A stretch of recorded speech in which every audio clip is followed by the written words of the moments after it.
జై శ్రీరామ్, జై వాసవి, శ్రీమతే రామానుజాయ నమః. అడియన్ కుమారి చెయ్యార్లోంచి మాట్లాడుతున్నాను. అందరికీ నమస్కారం.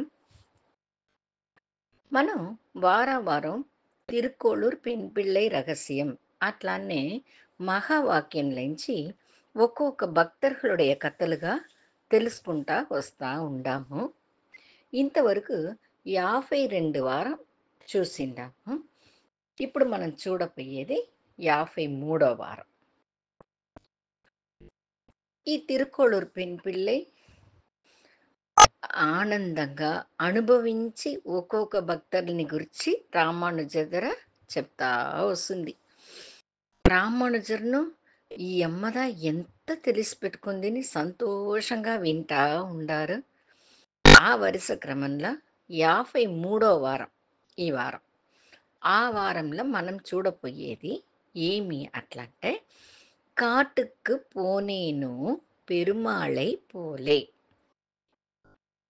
కాటుకు పోనేను పెరుమాళై పోలే అట్లా అనే వాక్యాన్నిద ఆయమ్మ 53వ వారంగా చెప్తుంది. దీంట్లో పెరుమాళ్ అట్లా అని చెప్పేది వచ్చి రాముల వారిని గురించి చెప్తుంది. ఇంతవరకు రామాయణంలో వచ్చే భక్తర్హల్ని గురించి చెప్తా ఉండే, అదే మరి భారతంలోనూ వచ్చే భక్తర్హల్ని గురించి చెప్తా వచ్చండి ఆయమ్మ. ఈ వారంలో పరమాత్మున్నే చెప్తుంది. భగవంతుడి గుణాதிசயங்கள்నే తలిచి సంతోషపడుతుంది. రాముల వారుடைய గుణதிசயங்கள் పెరుమాళ్ தானே రాముల వారుగా అవతరించినారు. అందు రాముల వారిని సంతోషంగా అనుభవించి మాట్లాడుతుంది. దానిదా మనం చూడపోతాము. ఈమె ఏం చెప్తుందంటే, అమ్మ నాయన కాటుకు పోని చెప్పినారు కదా, చెప్పిన మరు నిమిషం ఆయన బయలుదేరినారే అట్లా అనే ఆ విషయాన్ని గురించిదా చెప్తుంది. ఇప్పుడు మన కొంచెం రామాయణంలో అట్లే అన్ని వివరం తెలుసుకుంటామా. దశరథర్కు బిడలు లేకుండా ఉండారు. అందువల్లేంచి ఆయన పుత్రకామేష్టి యాగం చేస్తారు. దానుடைய పలన్గా ఆయనకు నలుగురు బిడలు రామర్, లక్ష్మణర్, భరదర్, శత్రుఘ్నర్ పుడతారు. వాళ్ళని సంతోషంగా పెంచుతారు. ఒక వయసు వచ్చినవనక వాళ్ళనింత వశిష్ఠర్ దగ్గర గురుకులానికి పంపించి చదవ పెడతారు. అక్కడ వాళ్ళ అన్ని విద్యలు నేర్చుకుంటారు, చదువును చదువుతారు. అన్నీ అయిందో గురుకులంలోంచి అరణ్మனைకి వచ్చేస్తారు. అరణ్మனைకి వచ్చి సంతోషంగా ఉంటారు. ఆ మరి ఉండ సమయంలో విశ్వామిత్రరు వచ్చి రామర్నిను లక్ష్మణర్నిను నా కూడా కాటుకు పంపించండి. కాటుల అరకర్హల్ తొందరూ దాస్యగా ఉంది, వాళ్ళనింత వధం చెయ్యాలా, దాని నుంచి నా కూడా రామర్ని లక్ష్మణర్ని పంపించండి అట్లా అని దశరథర్ దగ్గర అడుగుతారు. అప్పుడు దశరథర్ తయంగుతారు. బిడ్డలైందే వాళ్ళని ఎట్లా పంపించేది తయంగేటప్పుడు విశ్వామిత్రుడు కొంచెం కోపం రానారంభిస్తుంది. అప్పుడు వశిష్ఠర్ వచ్చి దశరథర్ని ఆరుదలు చేసి వాళ్ళ వల్ల మాల్ను నువ్వు పంపించి పెట్టు అట్లా అని కులగురుము చెప్తారు. వశిష్ఠర్ చెప్పిందోనే సరినేసి దశరథరును పంపిస్తారు. విశ్వామిత్రుడు కూడా రాముల వారు లక్ష్మణర్ను బయలుదేరుతారు. కాటుల వధాలంతా నడుస్తుంది.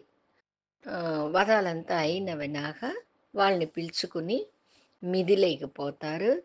అప్పుడు సీతమ్మని చూస్తారు. అనగా వాళ్ళకి పెండ్లిళ్ళు అవుతుంది.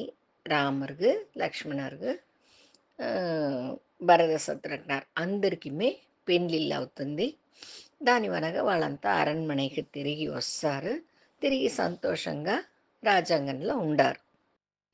ఇట్లా ఉండగా కొంచెం దినాలు తాళి దశరథర్ వచ్చి రాముల వారికి పట్టాభిషేకం చెయ్యాలా అట్లా అని తలుస్తారు.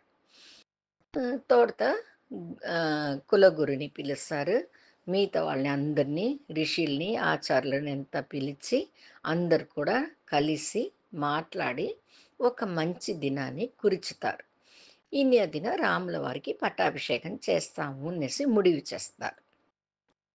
దాన్ని అందరికీ తెలిపిస్తారు. అయోధ్య నగరం పూరా అంత సంతోషపడతారు. రాముల వారు రాజాగా అవ్వపోతారు. ఆయన మనమల్ని ఎంత చూసుకోపోతారు. రామరాజ్యం రాపోతంది. అట్లా అని అందరూ అంత సంతోషపడతారు. అందరూ కాచునుంటారు. కొండాడుతారు. ఈ మారి ఉండంగా హ్మ్, గూని మాట కైకేయి వింటుంది.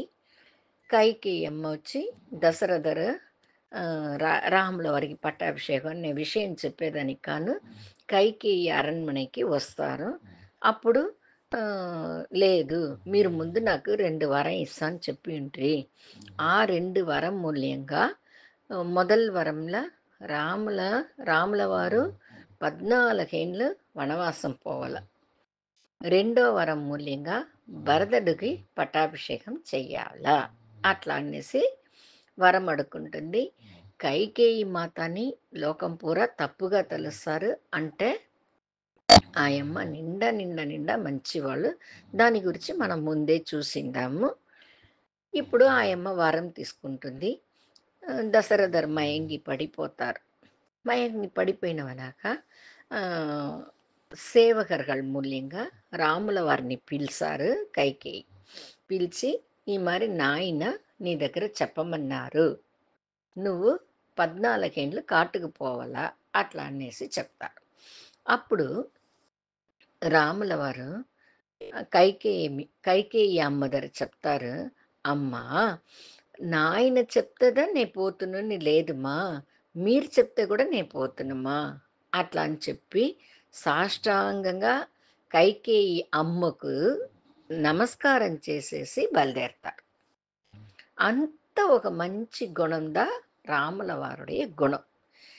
ఈ గుణங்கள்నిదా ఆ பெண் பிள்ளை సంతోషంగా శిలాహిచ్చి రామానుజర్ దగ్గర చెప్తుంది. ఎంత మంచి గుణం ఉండాలా! ఒక్క మాట ఆయన ఎదిరించి మాట్లాడలేదే. నాయన చెప్పని నే పోతా అట్లా అని చెప్పలేదు. సరే అదిదా చెప్పలేదంటే ఆహ్, రేపటికి నాకు పట్టాభిషేకందని చెప్పినారు.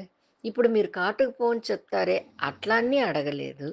నాయన చెప్పాలని లేదమ్మా, మీరు చెప్తే కూడా నేను పోతును నిస్దని చెప్పినారు. ఎంత మంచి గుణం ఉండాలా! ఆ మరి గుణం నాకు లేదే స్వామి అట్లా అని అల్లాడుతుంది ఆయమ్మ. గుణంగళుడియ శిఖరం దా రాముల వారుని చెప్తారు. అంత గుణం ఆయనకు మంచి గుణాలు. ఉయర్ந்த గుణంగள்ని ఉండే ఆయనదా రాముల వారు. ఆయనోட ఆ గుణ వివరంగள்ని దా కొంచెం చూస్తాం మనం. ఇప్పుడు కైకేయమ్మ కాటుకు పొమ్మని చెప్పినారు. రాముల వారు బయలుదేరేసినారు. రాముల వారు కాటుకు పోయేదానికి దిగంగాను తోడ్తనే సీతమ్మ రాముల వారు ఎక్కడుండారో అదిదా నాకు అయోధ్య అట్లా అని చెప్పి ఆయమ్మ వచ్చేస్తారు. మిమ్మల్ని విడిచి నేను ఉండననేసి లక్ష్మణును వచ్చేస్తారు. ముగ్గురును మర ఊరి ధరించుకొని కాటుకు బయలుదేరేసినారు. వనవాసానికి బయలుదేరేసినారు. అయోధ్యలోంచి బయట వచ్చినారు. అయోధ్యలోంచి బయట వస్తా అన్నారు. అప్పుడు ఇది ఇక్కడ నడుస్తుంది. ఇంకొక తావులో ఒక బ్రాహ్మణుడు. ఆ బ్రాహ్మణుడును వాళ్ళ పెన్లామును మాట్లాడుతా ఉండారు. అప్పుడు వాళ్ళ పెన్లాం చెప్తుంది, రాముల వారు వనవాసం పోతారంట. ఆ మారి వనవాసం పోయేటప్పుడు దండిగా దానాలు చేస్తా ఉండారంట ఆయన. మీరు కూడా పోయి ఏమన్నా దానం తీసుకొని వస్తారంటే మనం కొంచెం దినాలన్నా నెమ్మదిగా జీవించొచ్చు కదా! ఇప్పుడుదా మనం నిండా కష్టపడతామే. మీరు పోయిసి ఆయన దగ్గర ఏమన్నా తీసుకొని రండి అట్లా అని చెప్తుందంట. తోడతనే దాన్ని విన్న బ్రాహ్మణుడు సరి నేను పోయి రాముల వారిని చూసేసొస్తాను అనేసి బయలుదేరుతాడు. వాడొచ్చి రాముల వారిని చూస్తారు. అప్పుడు బ్రాహ్మణుడు చెప్తాడు, నాకిప్పుడు కొంచెం కష్టంగా ఉంది. దాని నుంచి నాకు మీరేమన్నా ఉపకారం చెయ్యాలా? ఆహ్, నా నా నాకు కష్టాన్ని తీర్చండి అట్లా అనేసి చెప్పి అడుక్కుంటా. అప్పుడు రాముల వారు యోసన చేస్తారు. ఇదేమిరా ఇది మనం అరణ్మనలోంచి బయట వచ్చేసిమే. ఇప్పుడు మనం వీడికి ఏమి ఇతనిలో ఒదుగుతే ఎట్లా చేస్తాము అట్లా అని తలుస్తా ఉండారంట. ఈ మరి తలుస్తా ఉండేటప్పుడు అక్కడ ఆవులంతా పుల్లు మేంజుతా ఉంటాంది. దాన్ని చూసిన ఆయనకు ఒక ఉపాయం తోచుతుంది. సరేనేసి అక్కడున్న ఒక కొయ్యని ఎత్తి, ఆ బ్రాహ్మణుడి చేయిలో ఇచ్చి, "నువ్వు దీన్ని ఒక 3 చుట్లు చుట్టి, దాని వెనక తూకి వెయ్యి. అది పోయి ఎక్కడ పడుతుందో అంతవరకు ఉండే ఆవుల్ని నీకిస్తాను." అట్లా అని చెప్తారంట. సరేనేసి ఆ బ్రాహ్మణుడొచ్చి పెద్దగా బలమంతా ఏమీ లేదు ఆయన. కొంచెం బలం లేని మనిషిరా ఆయన. ఆయన 3 చుట్లు చుట్టి ఆ కొయ్యని తూకి వేస్తారు. అది ఏమిరంట నిండ దూరంగా పోయి పడుతుందంట. ఆ! ఆయనొచ్చి రాముల వారు చెప్తారు. "ఆ కొయ్య పడిన తావు వరకు ఎంత ఆవులుందో అది మొత్తం మీరెత్తుకోండి. సంతోషంగా జీవించండి" అని చెప్తారంట. అప్పుడు ఆ బ్రాహ్మణుడు రాముల వారు పాదంలో పడి నమస్కారం చేసుకొని చెప్తారంట, "రామా! నా బలానికి నేను ఆ కొయ్యని తూకి వేసింటినింటే పక్క వీధి వరకు కూడా అది పోయి పడి ఉండదు. నాలకావు కూడా నాకు దొరికిండదు." అంటే మీ మనసు ఎంత పెద్దదో అంత పెద్ద మనసు మీకు. నా లోపల వచ్చి నాకు బలంగా ఉండి ఈ కొయ్యని అంతా దూరంలో పోయి పడే మాదిరి మీరు చేసిరి. ఆ మారి మీరు చేసిన దానించిదా ఆ కొయ్య అంత దూరంలో పోయి పడింది. అంత దూరంలో పడిందనిచిదా నాకు ఇంత ఆవులు వచ్చింది.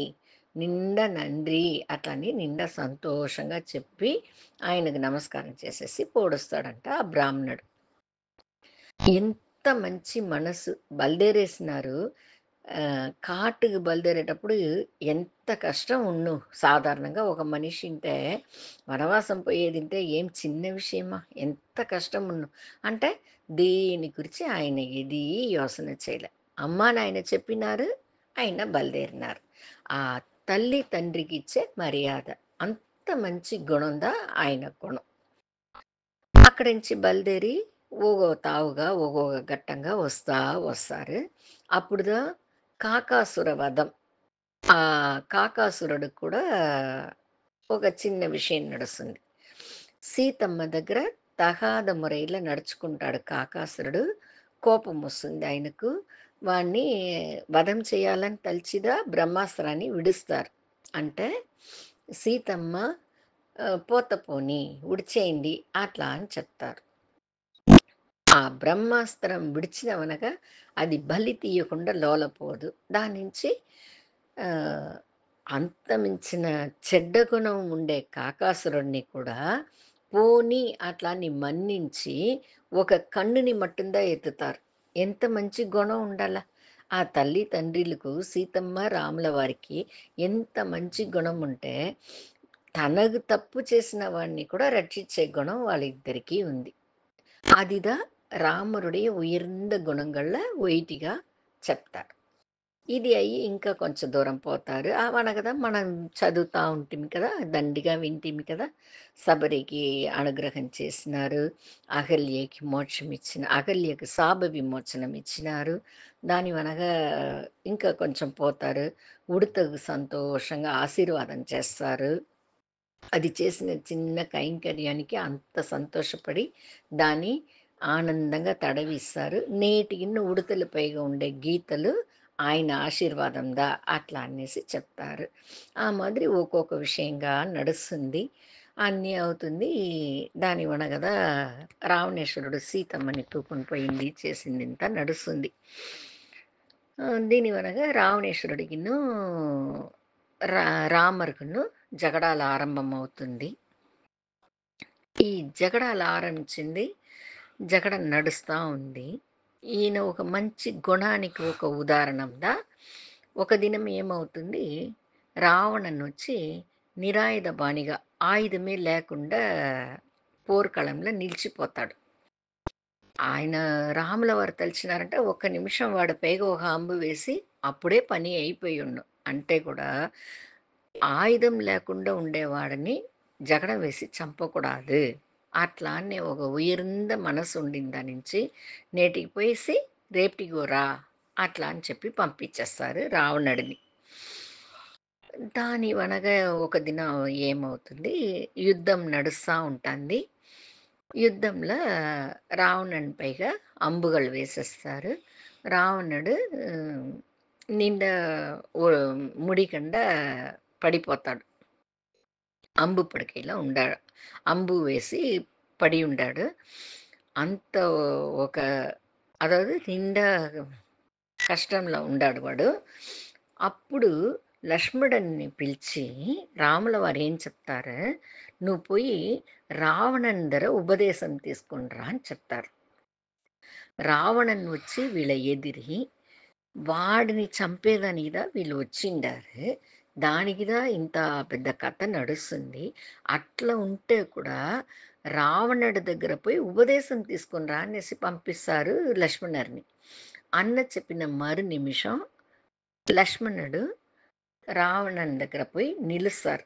మా యన్న పంపించుండారు.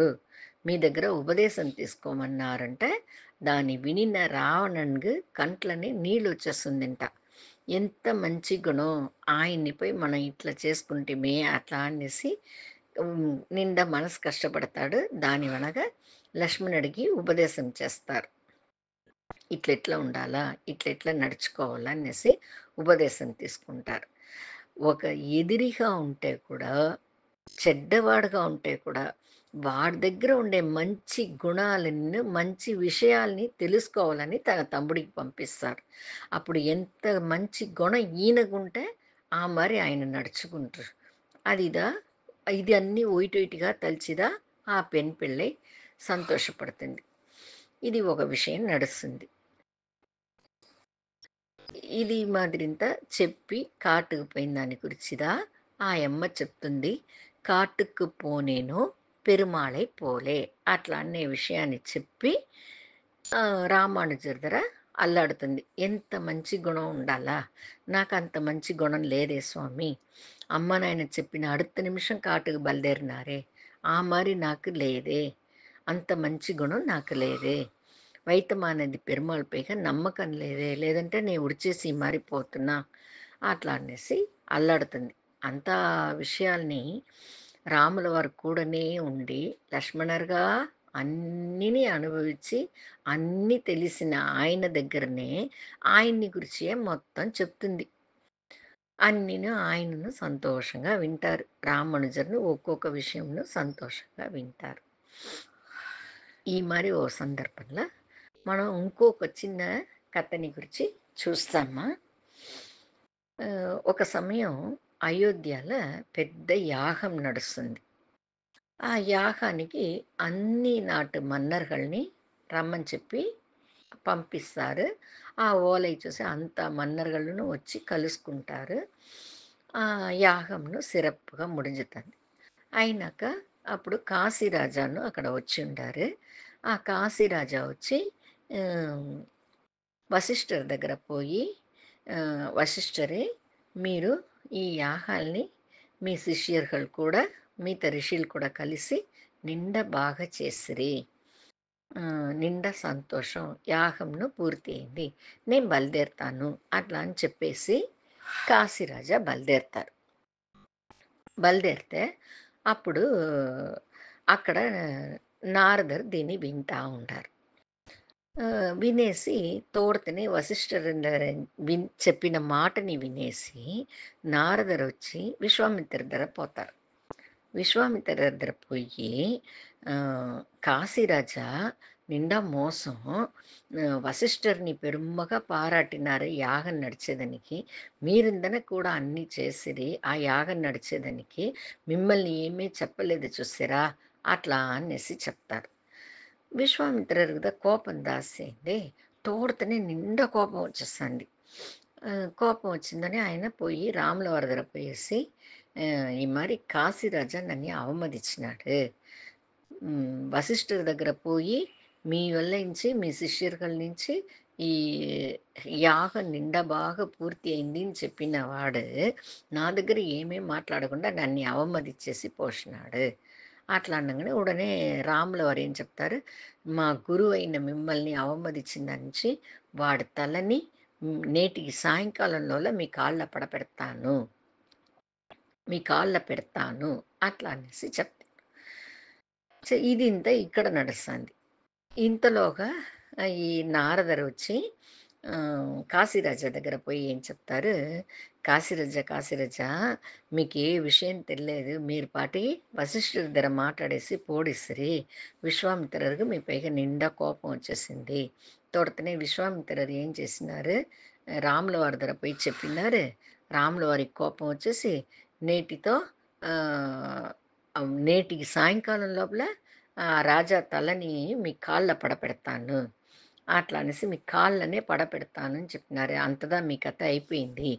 నేటితో మీ ఆయుస్సు ముడిజిపోయింది" అంటారు. ఉడనే కాశీరాజాకు నిండా భయమైపోతుంది. నారదరిని నమస్కారం చేసి, "మీరే ఏదైనా ఉపాయం చెప్పండి. ఇంతదానా నా కథ" అట్లా అనేసి ఏడుస్తారు. అప్పుడు నారదరు చెప్తారు, "ఇక్కడి నుంచి అట్లనే భిన్నపోయి ఆంజనేయురు వాళ్ళ అమ్మ దగ్గర ఆహ్, మీరొచ్చి అభయంని అడగండి. నాకు అభయం ఇయ్యండి. నన్ను రక్షించండి. నేటికి నాకు నన్ను చంపేస్తా" అనేసి ఒక రాజు చెప్తా ఉండారు. అట్లా అని మీరు పోయి అభయం అడగండి. నన్ను కాపాడండి అని చెప్పండి అట్లా. సరే అనేసి ఈ కాశీరాజును ఆంజనేయురు వాళ్ళ అమ్మ అంజనేయ దగ్గర పోయి ఈ మరి అభయంని అడిగి నా ఉసురుని పోపెట్టపోతారు. ఓ రాజా సంపపోతాంటారు. వాళ్ళ ధరించి నన్ను కాపాడండి అంట. ఈమెను ఎవరు ఏమి ఏది అడగకుండా నేను కాపాడతాను. నువ్వు కలవరపడక. నేను ఆంజనేయురిని పిలిచి నీ నీ ఉసురుని కాపాడమంటాను. అట్లా అని చెప్పేస్తా. సరే అనేసి ఆయమ్మ చెప్పేసి "నీకు అభయం ఇస్తిని" అని చెప్పేసింది. అనగా ఆంజనేయురిని పిలిచి, "ఈయన వచ్చి నన్ను అభయం అడిగినారు. ఆయన ఉసురు కాబోద్దని చెప్పినారు. నువ్వు ఆయన ఉసురుని కాపాడు. నేను ఆయనకు అభయం ఇచ్చిండాను" అట్లా అని చెప్పేసి ఈమెను పొడుస్తుంది. దాని వనగదా ఆంజనేయురు వచ్చి కాశీరాజాని చూసి "ఏం నడిచింది? ఏమి?" అని అడుగుతారు. అడిగితే ఈయన మొత్త కథని చెప్తారు. మొత్త కథని చెప్పేసి, "ఇది మరి నడిచింది. రాముల వారు నన్ను చంపేదానికని వస్తా ఉండారు. మీరుదా నన్ను కాపాడాల" అంట. ఆంజనేయురు ఒయిటిమే అర్థం కాలే. ఆంజనేయురికి రాముల వారంటే ప్రాణం. అట్లా మించిన ఆయన ఈయనకు అభయంని ఇచ్చేసినారు వాళ్ళమ్మ. ఇప్పుడు ఈయనని ఎట్లా కాపాడేది? రాముల వారుடைய అంబుకి ఎట్లా ఏం బదులు చెప్పేది? ఏం చేసేది? అని ఒయిటిమే అర్థం కాలే. ఒక నిమిషం స్తంభించి నిలిచిపోతారు. దాని వెనక ఏం చేస్తారు, కాశీరాజుని ఓ తావులో కూర్చోమంటారు. కూర్చోమని చెప్పేసి ఈయనోడ వాళ్ళ ఆయన్ని చుట్టి అట్లనే చిన్న గోపురం మారి లేపి దానికి పైగా ఆ వాల్ గోపురం పైగా ఆంజనేయురు కూర్చుంటారు. ఆ కాశీరాజుని లోలయించే రామనామ జపం చేయమంటారు.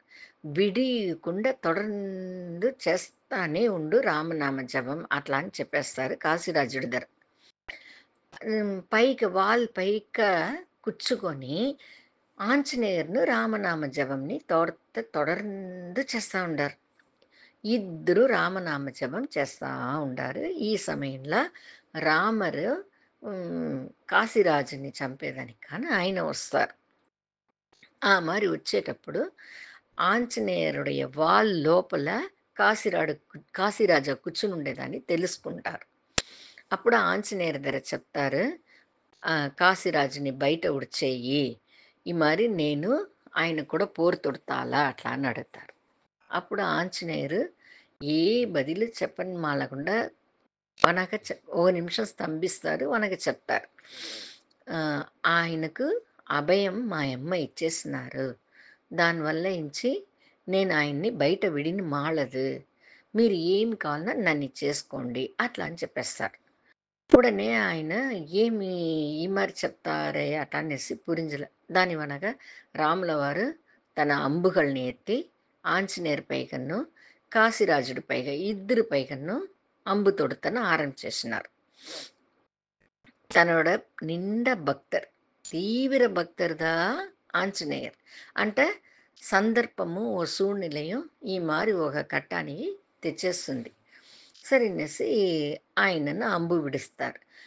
ఆయన ఎంత అంబు విడుస్తానో, ఆ అంబుಗಳన్నినిమే తిరిగి, తిరిగి, తిరిగి ఆయన దగ్గరనే వచ్చేస్తుంది.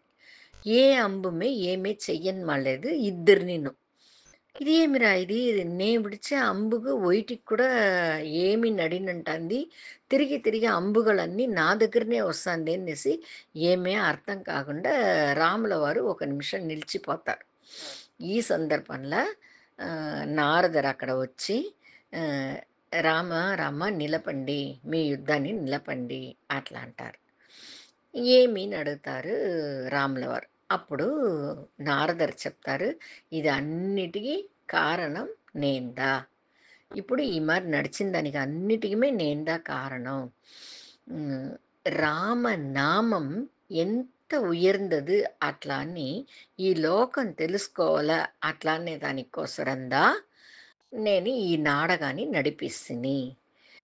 రాముల వారే రామనామం ముందు ఏమి చెయ్యని మాಳదు అట్లా అనేదిదా ఉలగం ఉణర్ந்துకోవాలా అనేసి చెప్తిని, చేస్తిని" అట్లా అని చెప్పేసి రాముల వారిని నమస్కారం చేసి నిలుస్తారు. రాముల వారికి ఏమీ అర్థం కాలే. ఆహ్, అప్పుడు ఆయన చెప్తారు, "సరే రామரை విడ ఉయర్ந்தது రామనామం అనేసి మీరు మీ మాటని చెప్పేసిరి. ఇప్పుడు కాశీరాజుడు తలని విశ్వామిత్రర్ కాళ్ళ పడపెడతాను నేను చెప్తిని. ఇప్పుడు నా మాట ఏమయ్యేది?" అట్లా అని అడుగుతారు. అప్పుడు నారదరు చెప్తారు, "ఇంతదన్నే దో ఇప్పుడే నేను పడపెడతానని" చెప్పేసి విశ్వామిత్రర్ కాళ్ళ కాశీరాజుని సాష్టాంగంగా నమస్కారం చేసి ఆహ్, ఆయన తలని విశ్వామిత్రర్ కాళ్ళ పడపెట్టేస్తారు. అంతదా అయిపోయింది అట్లంట. ఉడనే విశ్వామిత్రరును ఒక సంతోషం వచ్చేస్తుంది. ఓహ్! ఇంత పెద్ద లీలై నడిచేదనిదా నారదరు ఈ మరింత చేసినారని పురింజుకుని ఆయనను సమాధానమైపోతారు. ఈ కథ మూల్యంగా మనం ఏం తెలుసుకుంటామంటే, రామரை విడ ఉయర్ந்தது రామనామం. రామரை విడ ఉయర్ந்தது అట్లా అనే దానికంటే రామనామం ఎంత ఉయర్ந்தదని తెలుసుకుంటిమి. మనము మనకి ఎప్పుడంతా ఎప్పుడు ఏ వేళ రామనామం చెప్పునే మన పనులన్నీ చేసుకుంటిమంటే, ఆ రాముల వారే మనకు తోడుగా ఉండి మనల్ని కాపాడుతారు. అట్లా అని మనం పురింజుకుంటాము. జై శ్రీరామ్.